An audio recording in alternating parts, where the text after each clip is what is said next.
Postpartum depression can affect moms right after having a baby. And a lot of times, what we do is we overlook it or we don't even understand it.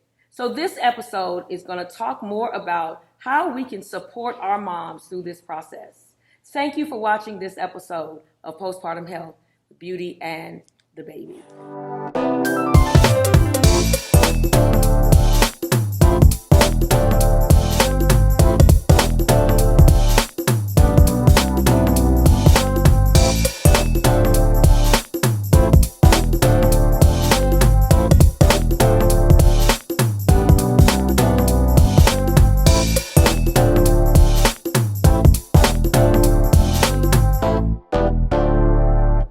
Welcome to this episode, Beauty and the Baby.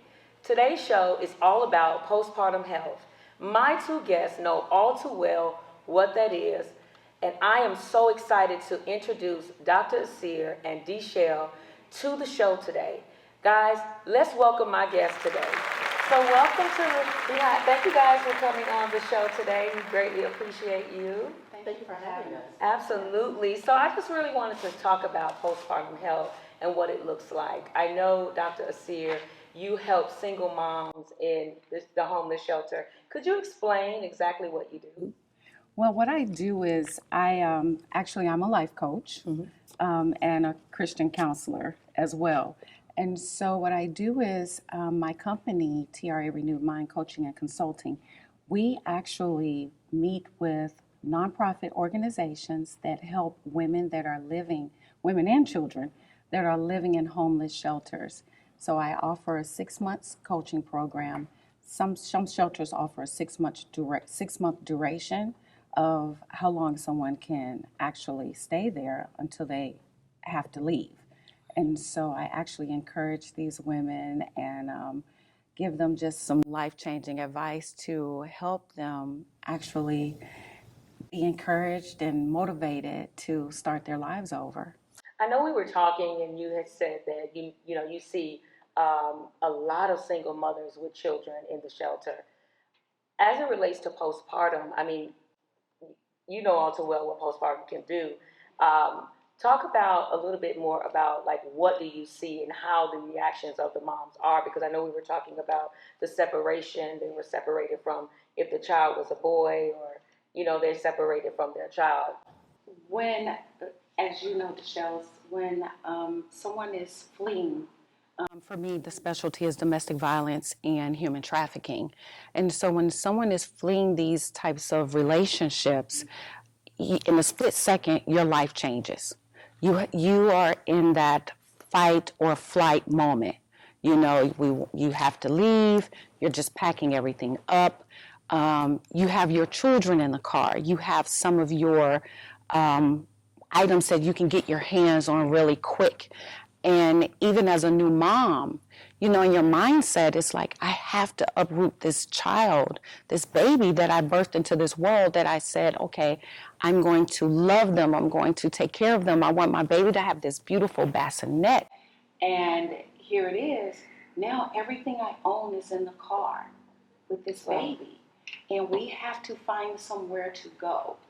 And so there are a lot of shelters that are in flux with, especially after the pandemic, a lot of homeless individuals.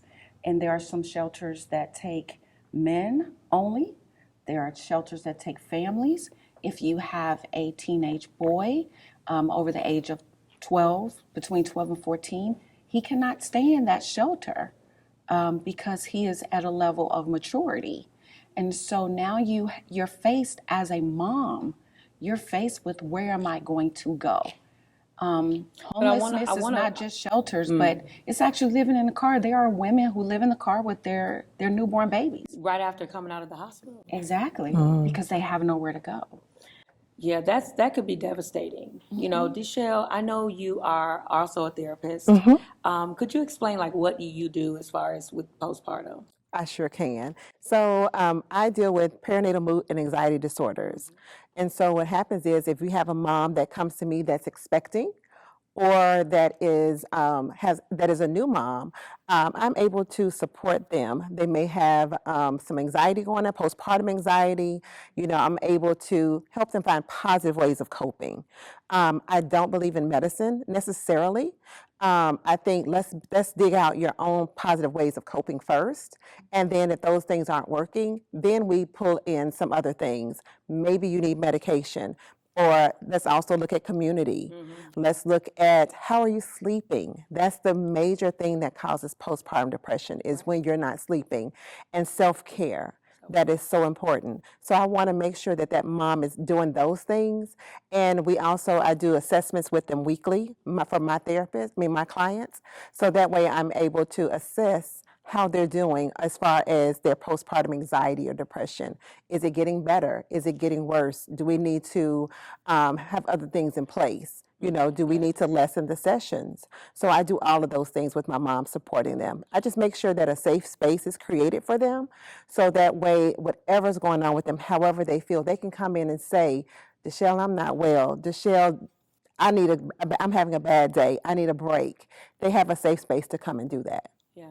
I want to talk about PMEDs, perinatal mood and anxiety disorder. Yes. But also want to relate what you said about self-care to Dr. Asir, and how can mothers in the shelter, you know, deal with self-care when they have all this on them, all this weight on them for not being able to take care of their child. So let's go back to perinatal mood and anxiety disorder, the difference between trauma postpartum versus postpartum depression. So you can have postpartum depression can look like isolation. It can look like anxiety. It can look like crying spells. It could look like sweating. It could look like just not feeling like yourself. That's the biggest thing. If you know you're not feeling quite like yourself and it's in those first stages of delivering, then maybe the first 6 months, I'm sorry, 6 weeks to 8 weeks, then, you know, maybe it's time to kind of start checking in with your doctor.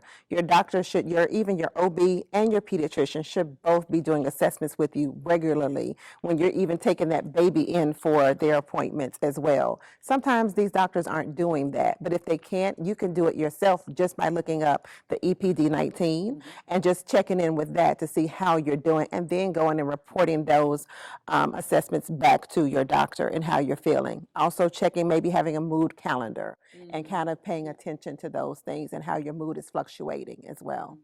And I think we also think of just postpartum, don't realize that we have anxiety, we have mood, we have psychosis, Absolutely. OCD.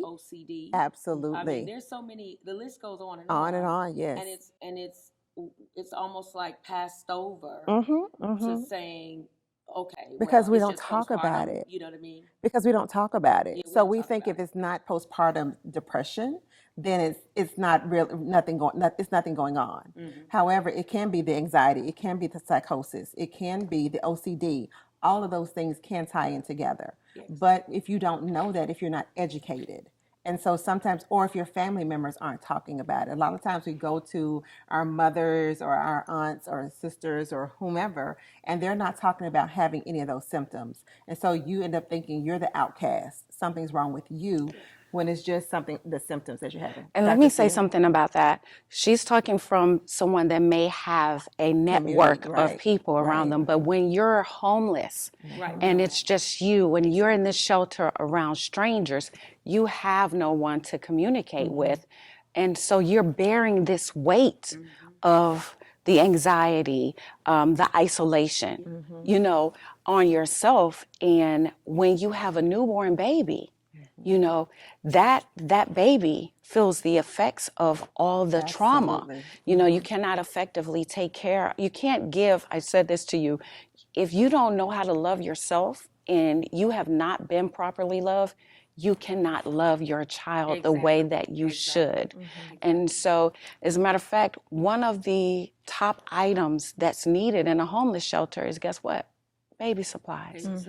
You know, Pampers, baby wipes, everything. And I'm glad you said that, because that was my next question was, what do we do now to help? because this is the reason why I had both of you here, because I thought this was a great connection. And it's because of the fact that you have a tribe, a community Absolutely, that a actually therapist. talks about this. And then we can connect women in the shelter to this tribe so they can walk through what they're going through Absolutely. in postpartum. In the shelter, in the shelters that I work at, we have myself as the personal life coach. But we do have a family life coach there as well. What I think we need is more community partners to recognize that this is something that the community needs to effectively come together to do. Therapists, OBGYNs, because a lot of the homeless women have had to uproot from the state they live in to come to a safe place. So they may not be getting the proper medical care. Malnutrition is what happens to infants that are in shelters because they do not have proper medical treatment. So there needs to be a community involvement that says we're going to come out and maybe have a community day, maybe offer our services at a discounted price, because remember, some of them don't even have any money. Right. So we need to actually pour more community resources. I'm glad you said that as well, but I want to ask a question, like, what connects you to this movement? Because you're so passionate, I can hear it. What connects you to postpartum, or what connects you to the shelter, the single mom shelter? Well, for me, I am a survivor. I am a domestic violence survivor. And when I was going through my situation, I didn't know about any resources. They were not readily talked about. And my son, who was a teenager at the time, he was sleeping in one car and I was sleeping in another car because I didn't know where to go or what to do. Just keep in mind, domestic violence is not limited to a particular race. It's not your sexual identity. It's not your income. That domestic violence is say, okay, I'm just going to pick this person. No, it can happen to any one of us at any given time. And hearing my son say, and I tell this story all the time to the women that I coach, hearing my son say to me, Mom, you did not go through this by yourself, was enough to make me get out of my bed and fight even harder. So I have a nonprofit called the Newbie Advocacy for Women. No, we're not having it. It's the acronym NAW. We're not having it. Exactly. I feel like I want my organization to be a voice for those that feel like they have no voice. And that's what I was. I felt like I didn't have a voice. So I've dedicated my company, I've dedicated my nonprofit and my life to giving back to those same women that feel like they had no voice. That's good. That's good. And so for me, postpartum, it just kind of fell in my lap. I actually was telling a friend, oh, you should, join PSI, Postpartum Support International. And she just had her babies and she was just like, yeah, okay. I was like, they have some amazing programs and things that, for new moms. And so it just kept coming back to me. She really wasn't interested, but it literally just kept calling at me that this is something I need to do. So then I began to volunteer with their warm line, which is answering the calls of the women or the families who are suffering with postpartum. And I started there. And so after I did that for a while, the opportunity opened up for me to become the South Atlanta coordinator for Postpartum Support International. And so I was able to jump into that role as well. And so I really took that by the horns and built a community. Then COVID happened. Yeah. And so due to COVID, I'm able to connect women to an array of therapists in the Georgia area. You don't have to be in Atlanta to see a therapist of color if that's what you're looking for. I know therapists of color. I know several. I know about 20 that are here, but some people don't know how to reach out to them. Mm-hmm. So if you call me through the support line or you call me, period, whether you're using my services or not, coming to me for therapy, I am so happy to be able to connect you to someone else that can support you, that maybe takes your insurance, that maybe has in-person sessions, or that's only doing virtual. So that way you're able to get the support you need in those stages. And this is not just for women of color; it's for all women. But I'm able to connect you to to another community. I also have the Mommy Tribe, which you know about that. Yes, and that's a free support group I've had since November 2019. It happens once a month.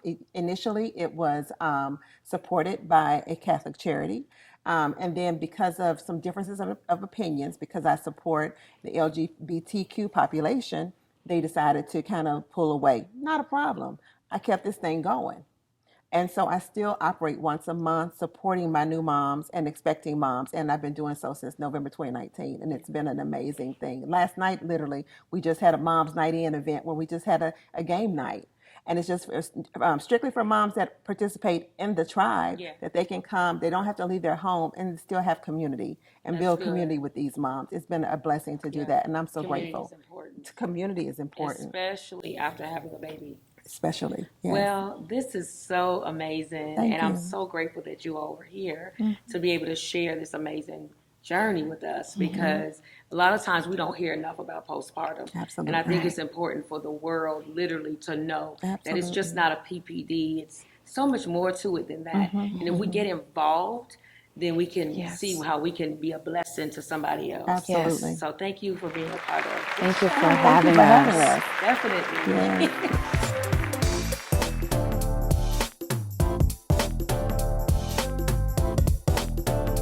We are back, guys, and I am here with my co-host Sasha Dixon of Mama of Many, and I am so excited about our conversation we're going to have. We're going to bring on Shadina Blunt. She is absolutely amazing, and she's a two-time surrogate, of surrogacy. So we're just really excited about our conversation. Absolutely. Thank you for having me as your co-host. Absolutely. I'm excited to be here. I'm excited to hear what Shadina has to say. And let's go. Absolutely. Well, before we go, you have a business. What do you do? So my business is Mama of Many, as you already stated. And what I do is I'm a nanny. I'm a certified new parent educator, lactation educator, postpartum doula. I specialize in infertility and pregnancy loss, and so many other things around birthing. But those are the gists of what I do. And I really am an educator for parents. That is my goal, is to educate parents and build confidence in parents in their journey. And so I do that in those various ways. Absolutely. So I'm excited that you're here with me today. Thank you. Thank you for having me. Ladies and gentlemen, we're going to a commercial break, and we'll be back after this.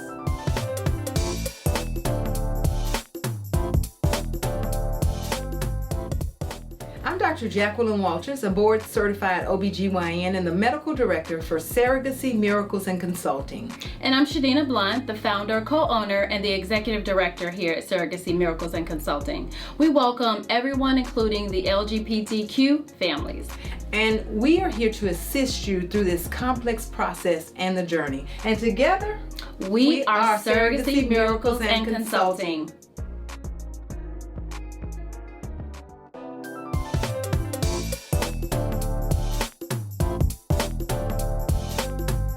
Welcome back, guys. Oh, I'm so excited about my guest today, Shadina Blunt. Hi. Thank you so much for being here. I really appreciate it. Thank you for having me. Absolutely. So please introduce yourself to our audience. Yes, so I am Shadina Blunt. A lot of me know me as the face of surrogacy for Candy Burris and Todd Tucker. I am the founder and co-owner of Surrogacy Miracles and Consulting, as well as the founder of Surrogacy Miracles Family Foundation. It is a foundation specifically for helping minorities be able to help pay for their surrogacy journey. Wow. Well, I'm just going to cut to the chase. How was it working with your client?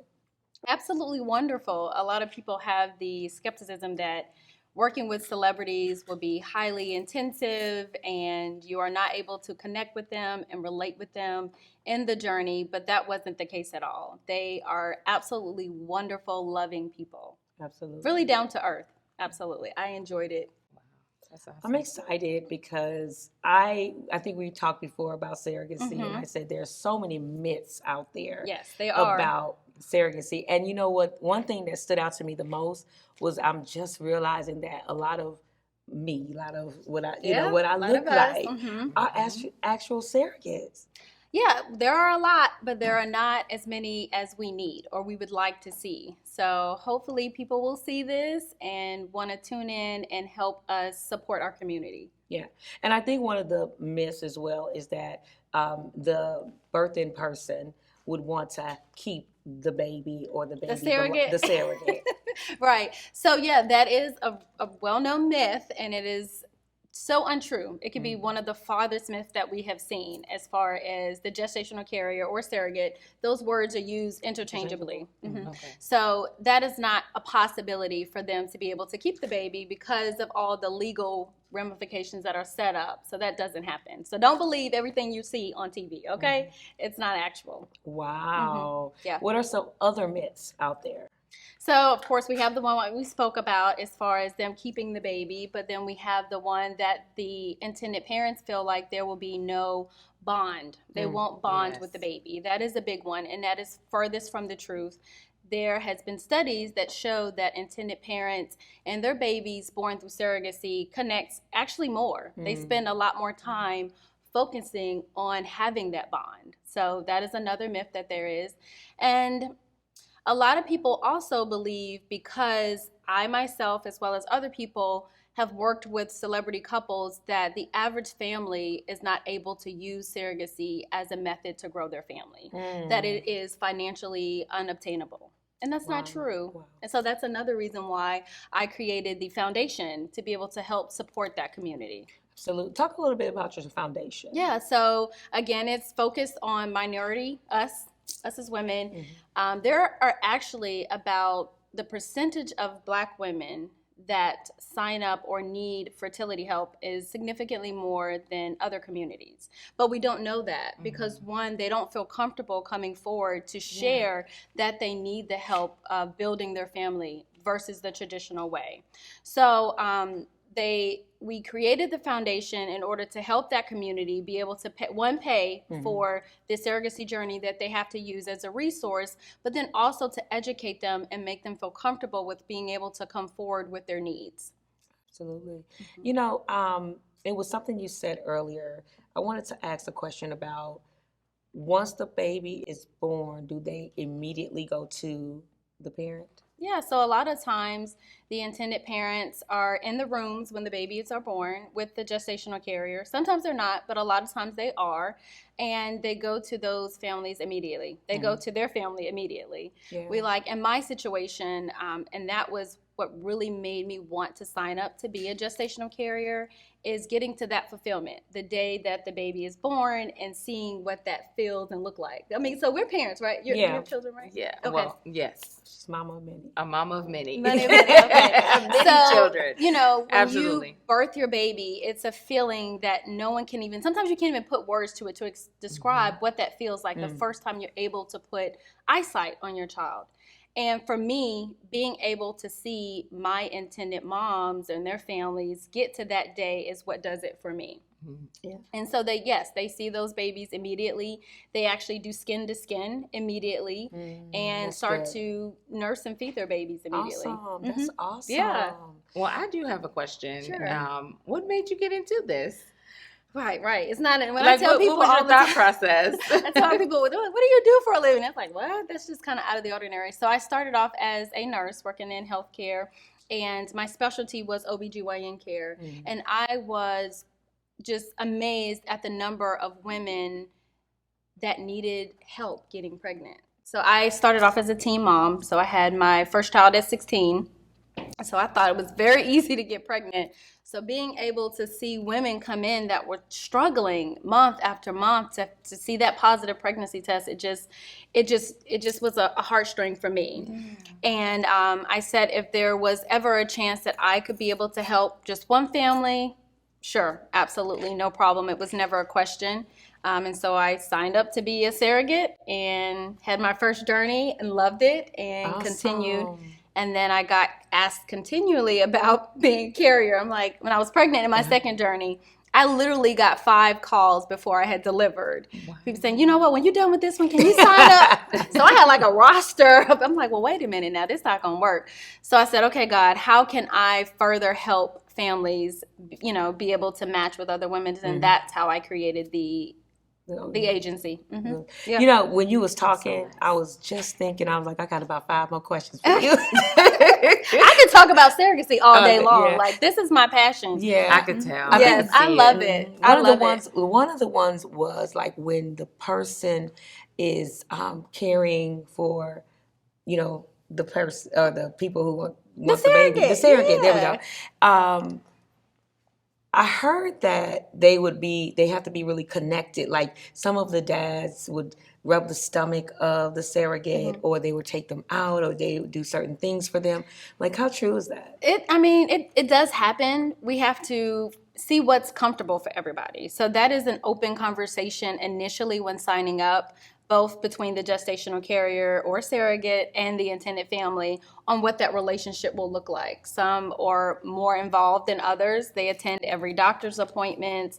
Like you said, they rub their bellies. They have regular scheduled lunch meetings. And then some parents just like to kind of hang in the back and let us as the agency do a lot of the work in communicating with the gestational carrier.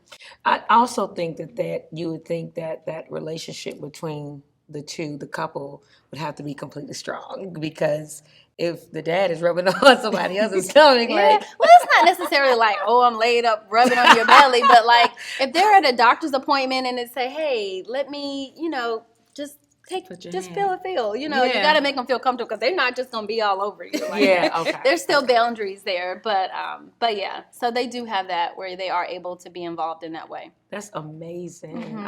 I'm so amazed at what you do, and I'm just excited.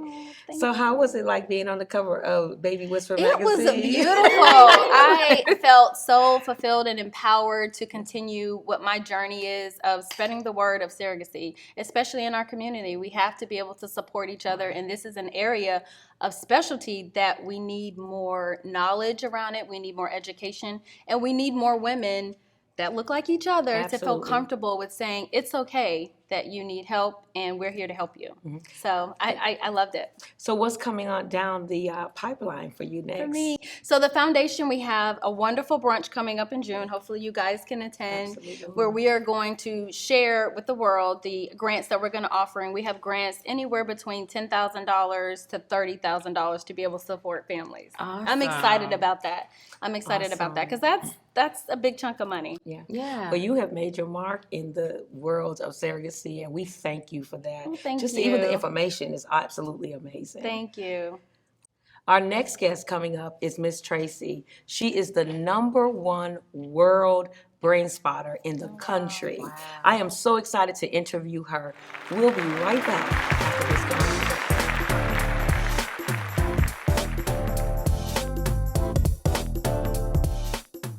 Of being a mother for the first time can be mesmerizing.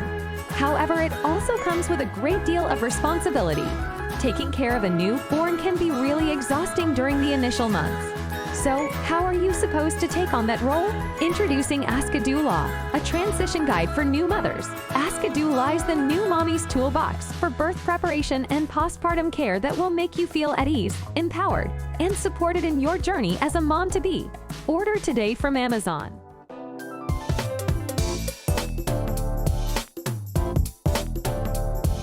Well, guys, we are back, and I am here with my co-host, Kylie Money, with Parenting Made Joyful, and my special guest, Miss Tracy Monroy.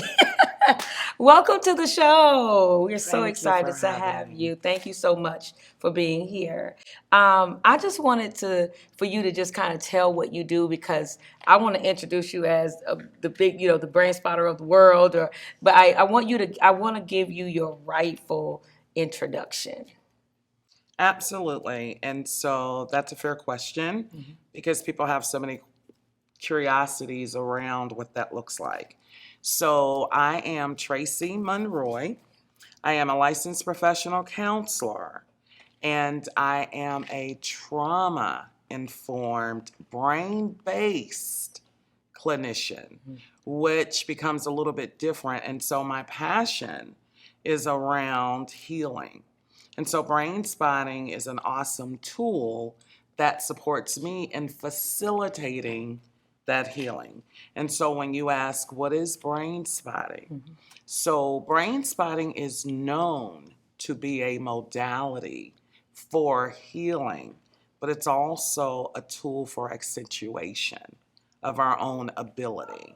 And so where you look affects how you feel, if that makes sense. Oh, that makes a lot of Absolutely. sense.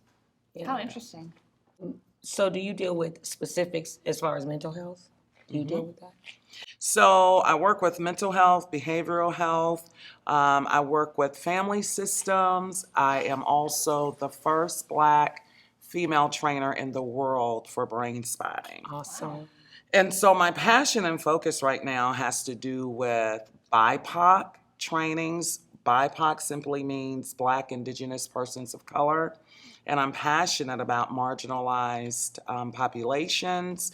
And so with that, I created a training by the name of Brainspotting, Intersectionality and Social Justice, whereby it's an inclusive training that all are welcomed as long as you have phase 1 or phase 2 of Brainspotting.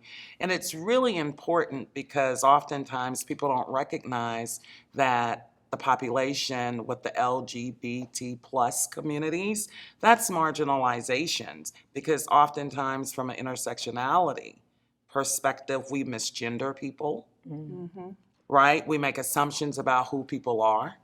When we look at people, if they appear to be born male or female, the fact of the matter is intersectionality has to do with our social locations and our identity according to what we say. Wow. Absolutely. It is. Yeah. That's That's so amazing. important. Who do you tend to help out most? Who comes to you the most for help, and what does that look like? Exactly. I like that question, but here's the authentic response for that. Okay. Trauma does not discriminate. That's good. As a clinician, if you were to say the population that I serve, my population has to do with, I serve males and females. I serve family systems. I also find that I have as many Black, white, and Hispanic clients. You know, my caseload is diverse. Also being a trainer, I've had to cut down my caseload because it's incumbent as a clinician to be able to adequately serve. So when you say, who do I serve most? Trauma does not discriminate, and being a body-brain-based clinician takes it to a whole other level because Brainspotting is a somatic modality, which means we work bottom up. When I talk about bottom up, traditional psychotherapy works top down, right? Because this is your neocortex, this is your thinking brain. What we harness and address is your subcortical brain, which sits on top of your brain stem in the subcortical area, and that is where your trauma network is located. That's where your memories are of good and bad situations. That's where your spirituality is. Your creativity is in your subcortical brain. The feeling of being a mother for the first time can be mesmerizing. However, it also comes with a great deal of responsibility. Taking care of a newborn can be really exhausting during the initial months. So, how are you supposed to take on that role? Introducing Ask a Doula, a transition guide for new mothers. Ask a Doula is the new mommy's toolbox for birth preparation and postpartum care that will make you feel at ease, empowered, and supported in your journey as a mom-to-be. Order today from Amazon.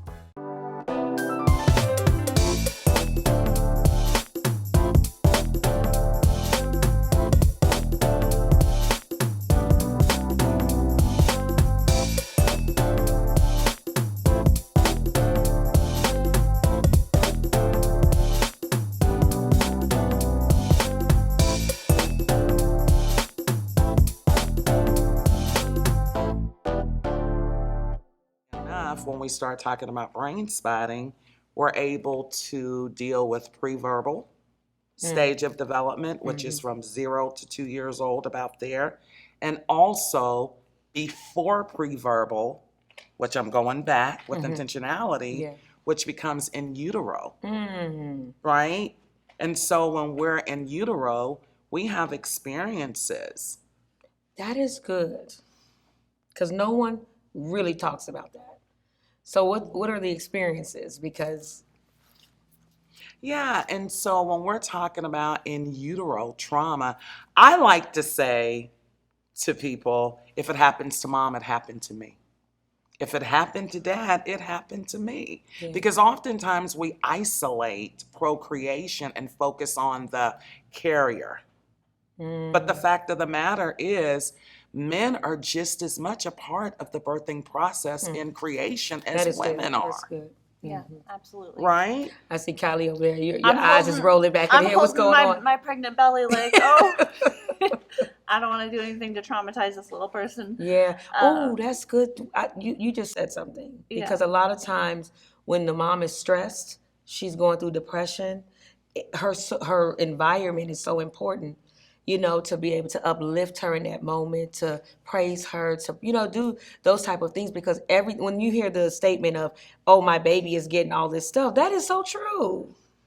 That is so true. How have you worked with families in that moment? So with brain spotting, we use a regular pointer, like a presentation pointer. You know, the ones you pull out and you point at the board or whatever. And so with brain spotting, we go across the field of vision with the pointer. And as I'm going across the field of vision, I'm noticing your reflexes, right? Which indicate for me a brain spot. Or if I'm doing inside window, then I'm going here, here, and here. And then I'm going to go up, come in the middle, and come down. And you're going to sense and feel what's happening somatically. And so when I say neurobiological, what that means is we operate from an uncertainty principle, which has to do with attunement. Because if I'm not attuned with you, right, there is no connection, right? Because in the face of uncertainty, all we have is the frame. So with that uncertainty principle and with that attunement, so when you say, I don't want to do anything to traumatize my babe, right, my baby. With that being said, oftentimes when we're impacted by trauma, or when we're especially in utero, because the executive functioning part of the brain is not fully developed yet, as baby is born and continues to grow through life, they don't necessarily know what happened to them as much as they know it happened to me. Something happened. Something happened, because it's with the reflexes. Remember, your executive functioning is not developed yet, and so we can feel it, but we don't necessarily know what it is we're feeling or experiencing when we're talking about in utero. Can I ask a silly question? I don't know that any question's silly, but go ahead. When you talk about brain spotting, is this with an MRI machine? Is this with, like, how are you spotting in the, what technology are we using for this? I don't know that technology is necessary as much as intuition and being witnessing and being present. So a literal pointer, like I could literally spot you right now with a straw or a pen and go across your field of vision. Wow. Should I position myself towards You're you? great. I got your Okay. eyes. If you got breath and you got a field of vision, I love that. Yeah. Are you feeling activated that I've invited you to doing some brain spotting right now? I don't know if I'm activated. I'm excited. You're excited. Is that the same? It's whatever you say it is, baby, because I don't get to tell you what you're thinking or what you're feeling. That's what makes brain spotting non-compliant and anti-oppressive, right? Is that okay? Beautiful. So you stated that you don't want to do anything to traumatize your baby. Correct. Tell me about that. Is that your first baby? This is baby number 2. Baby number 2. Yes. What comes to mind of anything you could absolutely do that would traumatize this baby? I can't imagine I would do anything intentionally. I would fear that I would do something unintentionally. Got it. And so with that fear, how would you rate it from 0 to 10? 0 being the least amount, 10 being the highest amount when it comes to that fear. Probably a 5. A 5. Perfect.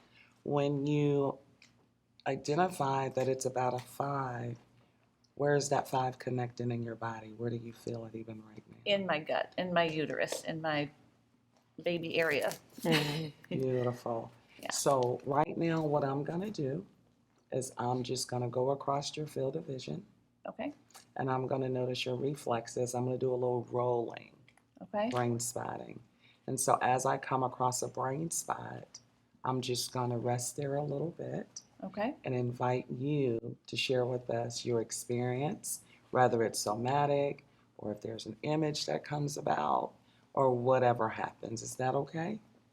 Perfect. Okay. So I'm going to start right over here, and I'm using a comb because this is how simplistic. I'm just going to come across your field of vision, and you tell me, is this a good height or do I need to take this down or go up? No, up a little bit. Up a little bit. Perfect. Yeah. Right here? Yep. Okay. So I'm just going to move across your field of vision. Okay. And notice. You just follow the pointer. Good breath. What's happening here as I? Calm.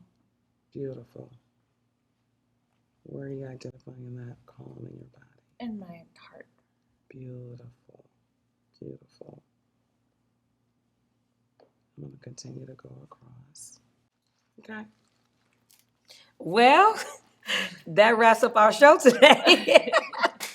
Listen, that was absolutely amazing. How are you feeling? That was a really interesting experience. I feel a lot calmer than when we started.